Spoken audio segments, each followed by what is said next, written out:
Money management, finance management का ये चौथा वीडियो है। इससे पहले 3 वीडियो मैंने बनाया है, आप सबने देखा होगा। और मैंने कहा था कि आखिरी जो आगे का वीडियो बनाऊंगा वो सेविंग्स और इन्वेस्टमेंट के ऊपर बनाऊंगा कि अपने पैसे को कहाँ पर इन्वेस्ट करना है, कैसे सेविंग करना है। तो इससे पहले मैंने जो 50-30-20 वाली फार्मूला बताया था, उसका ये अंतिम जो रेशियो है, यानी कि 20% जो हमें अपने सेविंग्स और इन्वेस्टमेंट पर डालना है, उसके बारे में ये वीडियो है। तो सबसे पहले तो हम ये जान लेते हैं कि सेविंग्स और इन्वेस्टमेंट होता क्या है, बचत और निवेश। क्योंकि हम में से ज़्यादातर लोग, या यूं कहें तो बहुत सारे लोगों को ये पता ही नहीं है कि सेविंग्स और इन्वेस्टमेंट होता क्या है। हम सब समझते हैं कि ये सब तो एक ही चीज़ होता है। सेविंग्स इन्वेस्टमेंट मतलब कहीं भी पैसा लगा दो, वो सब बचत ही है, वो सब इन्वेस्टमेंट ही है। ऐसा नहीं है, ये बिल्कुल अलग अलग चीज़ें होती है। सेविंग्स अलग होता है और इन्वेस्टमेंट अलग होता है। तो आज के वीडियो में हम जानेंगे ये सारी चीज़ें बहुत ही सरल भाषा में, बिल्कुल आप आसानी से समझ जाएंगे। और उसके बाद आपका फंडा बचत और निवेश को लेकर के बिल्कुल क्लियर हो जाएगा। नमस्कार, मैं हूं कुणाल और आप देख रहे हैं बी विथ यू। आपको अगर ये वीडियो अच्छी लगेगी, मुझे उम्मीद है बहुत अच्छी लगेगी, और पूरी देखिएगा और ज़रूर दूसरों तक इसको पहुंचाइएगा, क्योंकि आप अपना ज्ञान बढ़ाइए, अपनी जानकारी बढ़ाइए और दूसरों तक इस वीडियो को पहुंचाइएगा, शेयर कीजिएगा। तो आइए सबसे पहले जान लेते हैं कि सेविंग्स और इन्वेस्टमेंट ये होता क्या है।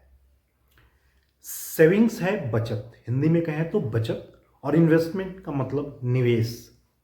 नाम से ही आपको लग रहा होगा। एक तरफ बचत का मतलब हुआ अपने पैसे को बचा कर रखना, निवेश का मतलब हुआ अपने पैसे को दूसरी जगह लगा देना। तो ये इसका सिंपल, आप यदि इसके शब्दों से देखें तो इससे यही पता चलता है, लेकिन हमें ये पता नहीं है और हम इसको और भी क्लियर करते हैं। सेविंग्स में यानी कि बचत में हमेशा आप अपने पैसे को एक सुरक्षित जगह पर किसी अकाउंट के माध्यम से आप कहीं ना कहीं उस पैसे को रखते हैं, जहां पर सरकार द्वारा या रिजर्व बैंक ऑफ इंडिया द्वारा समय समय पर निर्धारित जो रेट ऑफ इंटरेस्ट है उसके अकॉर्डिंग उस पर आपको लाभ मिलता है। यहाँ पर सेविंग्स में कोई भी पैसे के बदले आपको कुछ नहीं मिलता है। आपका पैसा एक सुरक्षित जगह पर होता है और उसको लगातार उस पर एक लाभ मिलता रहता है। यह है सेविंग्स, अपने पैसे को सुरक्षित तरीके से रखना, यह सेविंग्स है। इन्वेस्टमेंट, आप अपने पैसे को एक ऐसे जगह पर निवेश करते हैं, कैसे जगह पर लगाते हैं जहां आपके पैसे के बदले कुछ ना कुछ मिलता है। ये जब हम एग्जाम्पल देंगे तो आपको समझ में आएगा। इन्वेस्टमेंट में हमेशा पैसे के बदले कुछ उस समय आपको मिलता है, चाहे वो इलेक्ट्रॉनिक फॉर्म में मिले या फिजिकल फॉर्म में मिले। किसी न किसी तरीके से जब आप पैसा लगाएंगे तो हाँ, आपको कुछ ना कुछ मिलेगा, तो वो इन्वेस्टमेंट होता है। लेकिन सेविंग्स में पैसे के बदले उस समय कुछ नहीं मिलता, उस पर केवल ब्याज मिलता रहता है। दूसरी चीज, रिस्क। सेविंग्स में रिस्क बिल्कुल भी नहीं होता, या यूं कहे तो बहुत कम होता है, क्योंकि इसमें सरकार का इन्वॉल्वमेंट होता है, इसमें आपके पैसे का सुरक्षा होता है, यहाँ रिस्क बहुत कम होता है। लेकिन इन्वेस्टमेंट जब भी हम करते हैं तो इन्वेस्टमेंट में हमेशा एक रिस्क होता है, और रिस्क थोड़ा हो या ज़्यादा हो, मगर रिस्क होता है। रिस्क को मैनेज करना जरूरी है।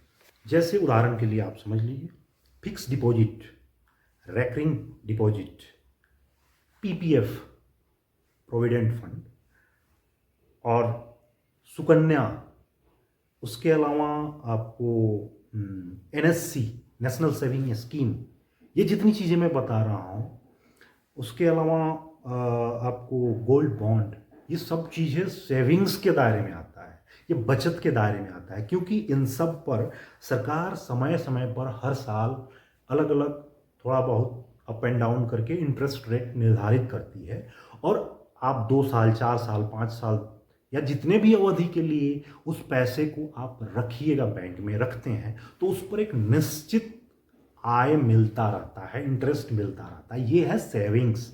सेविंग्स में चाहे भूकंप आ जाए, बाढ़ आ जाए, कुछ भी हो जाए, दुनिया इधर उधर होती रहे, मार्केट अप हो जाए, डाउन हो जाए, शेयर गिर जाए, कोई फर्क नहीं पड़ता है। इसमें निश्चित तौर पर आपके पैसे पर ब्याज मिलता ही रहता है। जो ब्याज दर निर्धारित कर दिया गया है, आप लगभग जो अभी सेविंग्स के जितने भी स्कीमें हैं उसमें 5 से लेकर के 8% के बीच में आपको इंटरेस्ट रेट चल रहा है। Fix deposit, ranking deposit, gold bond, सब पर अलग अलग आपको रेट ऑफ इंटरेस्ट है।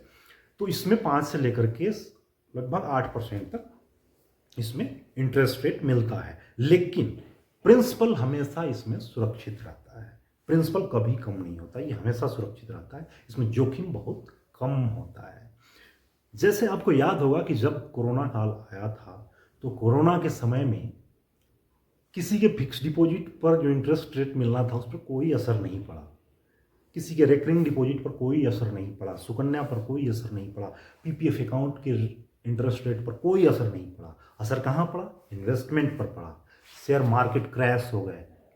जिनके 1 लाख के शेयर थे उसका वैल्यू 30,000 हो गया, 20,000 हो गया, 50,000 हो गया। रियल एस्टेट की वैल्यू खत्म हो गए, बिल्कुल उस समय खरीद बिक्री बंद हो गई।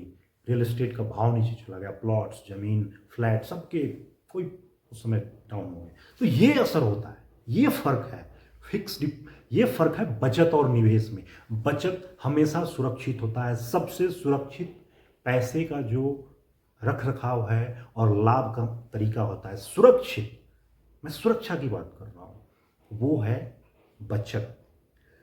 बचत में लेकिन क्या है कि बचत में आपके पैसे की वैल्यू जो है वो उस रफ्तार से नहीं बढ़ती है। उसका एक निश्चित लेवल होता है और पैसा धीरे धीरे ग्रो करता है। 8%, 7%, 9%, जो इंटरेस्ट रेट होगा उसके अकॉर्डिंग ग्रो करता है। लेकिन इन्वेस्टमेंट में ऐसा नहीं होता है। इन्वेस्टमेंट पैसा कितना ग्रो हो जाएगा कुछ पता नहीं है, या डूब जाएगा इसका भी पता नहीं। मतलब आप यूँ समझ लें कि बचत में ग्रो स्लोली विदाउट रिस्क, मतलब धीरे धीरे आगे बढ़ेंगे लेकिन रिस्क नहीं रहेगा। अब इसके विपरीत, इसके दूसरे तरफ है निवेश, यानी कि इन्वेस्टमेंट। सेविंग्स मुझे लग रहा है आपका फंडा क्लियर हो गया। अब आते हैं इन्वेस्टमेंट पर। इन्वेस्टमेंट अपने पैसे को निवेश करने का, लगाने का वो तरीका है जहां उसके बदले कुछ ना कुछ मिलता है। इस पर रिस्क बहुत होता है लेकिन ग्रोथ भी बहुत होता है। रिस्क इस तरह से होता है कि मैं उसी कोरोना के समय का आपको याद दिलाता हूँ, जब किसी ने म्यूचुअल फंड में या शेयर मार्केट में, ये सब जो मैं एग्जांपल दे रहा हूँ वो अभी इन्वेस्टमेंट के एग्जांपल है। इन्वेस्टमेंट में क्या क्या आते हैं आपके, जैसे म्यूचुअल फंड हो गया, स्टॉक मार्केट हो गया, प्रॉपर्टीज हो गए, इक्विटी हो गया, रियल एस्टेट हो गया, ये सारे जो हैं ये सब इन्वेस्टमेंट में आते हैं। यहाँ आपको पैसे के बदले आपको शेयर मिल गया, पैसे के बदले आपने म्यूचुअल फंड खरीद के रखा है, पैसे के बदले आपने रियल एस्टेट में पैसा फंसाया तो प्लॉट खरीद के रखा है, ज़मीन खरीद के रखा है। तो कुछ ना कुछ आपको इलेक्ट्रॉनिक के रूप में मिले, इलेक्ट्रॉनिक फॉर्म में, यानी कि शेयर जो मिलता है इलेक्ट्रॉनिक फॉर्म में मिलता है, म्यूचुअल फंड हमें इलेक्ट्रॉनिक फॉर्म में मिलता है, रियल एस्टेट हमें फिजिकल फॉर्म में मिलता है। चाहे आप कोई बिल्डिंग बना रहे हैं या प्लॉट में इन्वेस्ट किया है तो ये फिजिकल फॉर्म में आपके पास सामान मिल जाता है। तो सेविंग्स में आपका प्रिंसिपल, यानी कि जितना अमाउंट आपने लगाया है, बैंक में रखा है, वो ज़िंदगी में कभी कम नहीं होगा, कभी भी कम नहीं होगा। आपने 1 लाख रुपया अगर फिक्स डिपॉजिट किया है तो वो 1,05,000 होगा, 10,000 होगा, 20,000 होगा, वो ऊपर बढ़ता रहेगा, नीचे कभी नहीं आएगा। इसलिए सेविंग्स में प्रिंसिपल अमाउंट कोई उसमें कम नहीं होता है, हमेशा वो ग्रोथ करता है धीरे धीरे। बट इन्वेस्टमेंट में प्रिंसिपल अमाउंट के कम होने की पूरी संभावना रहती है, क्योंकि savings is not depend on the market. Savings का मार्केट से कोई लेना देना नहीं होता है, वो निर्धारित दर पर है, वो अपने रेशियो में बढ़ेगा। बट इन्वेस्टमेंट हमेशा मार्केट पर डिपेंड होता है। हमारे पूरे ग्लोबल मार्केट कह लें या इंडियन मार्केट कह लें, ये इन सब चीज़ों पर डिपेंड करता है। कहीं भी अगर दुनिया में कुछ भी असर होता है, चाहे आप वार को ले लें, किसी प्रकार का युद्ध हो, किसी प्रकार का इंटर कंट्री एक दूसरे देशों के बीच में कोई विवाद हो जाए बड़ा, या यूँ कहें तो उनका जो एक्सपोर्ट इंपोर्ट के बिजनेस में कहीं अप एंड डाउन्स होता है, तो इन सब का असर मार्केट पर पड़ता है। और जब भी मार्केट पर असर पड़ेगा तो आपके इन्वेस्टमेंट के अमाउंट पर असर पड़ेगा। इसीलिए आपने अक्सर देखा होगा कि जब भी टेलीविज़न पर, टीवी पर आपने एड्स आते देखे होंगे म्यूचुअल फंड के, mutual fund subject to market risk, बाजार जोखिमों के अधीन होता है। Read all the documents carefully before investment, ऐसा बोलते हैं ना। मार्केट का मतलब क्या होता है? Share market, global market, equity market, है ना।